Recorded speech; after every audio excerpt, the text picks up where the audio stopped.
What do you do for a living? So I am an early talent recruiter for a Fortune 500 company. Cool. How much Yeah. are you making? Between 120 and 140,000 a year. It depends on the annual bonus, but doing pretty good, I Nice. Do think. you feel well compensated? Is that like a good market rate for Chicago? Absolutely well compensated. I don't currently have any direct reports. It's an individual contributor basis, but I get a lot of autonomy with what I do, and I'm really appreciative of where I'm at with the work-life balance and the combination of the comp. I love Yeah. it. How did you get into recruiting? Long story short, I graduated with an engineering degree. I figured out it's not for me, pivoted 4 times in my career, and found something that I have a passion for. Any advice for anyone listening who is in the same boat? You know, maybe they graduated with a major that they're not passionate about.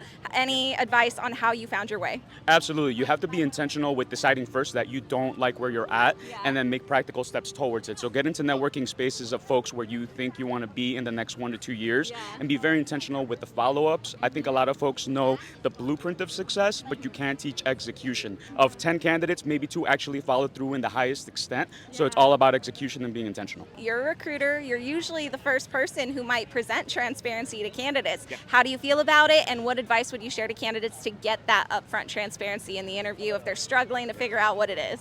Great question. I'm a huge fan, number one. And a lot of my fellow practitioners, at least I've spoken to in my network, are a big fan as well. Ask away. You got to understand what compensation range you're getting into that makes sense for your quality of life. I have been in a previous position where I've exited interviews in the middle of the stages because I wasn't getting the pay transparency. So I'm a big fan of saying, hey, let's make sure that we meet halfway. I wouldn't want those folks to feel like their time is being wasted or my time as well, right? Because we all have a range that works for us. I encourage folks, when you're looking at pay compensation from your own websites at Salary Transparent Street, I see y'all, and when y'all are looking at just external parties as well, make sure that you're looking at a number of ranges and talking to folks that have that job that are open to this conversation.